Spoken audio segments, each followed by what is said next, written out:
একুশে পদক পেয়েছেন গবেষক ও লেখক বগুড়ার কৃতি সন্তান মইদুল হাসান। মইদুল হাসান একজন বাংলাদেশী লেখক এবং বাংলাদেশের মুক্তিযুদ্ধের অন্যতম সংগঠক। বাংলাদেশের প্রখ্যাত গবেষক ও লেখক মইদুল হাসান 1936 সালের 29 জুলাই বগুড়া জেলায় জন্মগ্রহণ করেন।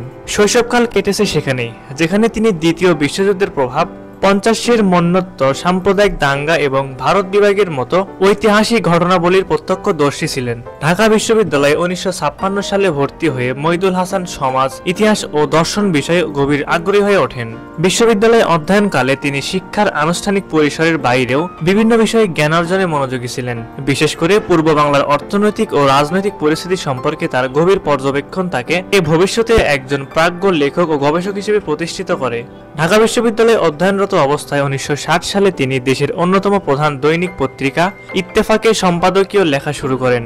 তার লেখায় পূর্ব বাংলার অর্থনৈতিক ও রাজনৈতিক গতিধারার গভীর বিশ্লেষণ উঠে আসত, যা পাঠকদের মধ্যে ব্যাপক সাড়া ফেলেছিল।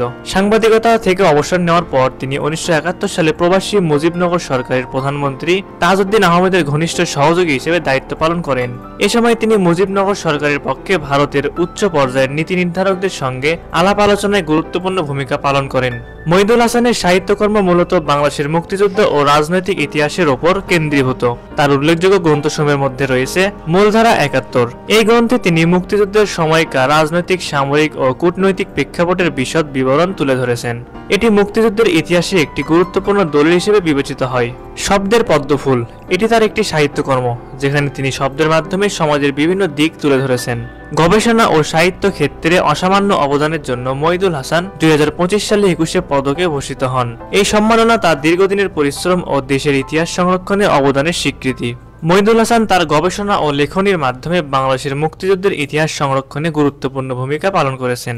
তার সাহিত্যকর্ম ভবিষ্যৎ প্রজন্মের জন্য একটি মূল্যবান সম্পদ হিসেবে বিবেচিত হয়। গবেষণায় 21শে পদক হল 21শে পদক প্রদানের একটি অন্যতম প্রধান ক্ষেত্র। এটি গবেষণা কর্মে জড়িতদের অন্যান্য অবদানের স্বীকৃতি প্রদানের উদ্দেশ্যে প্রদত্ত একটি জাতীয় এবং এদেশের দ্বিতীয় সর্বোচ্চ বেসামরিক পুরস্কার।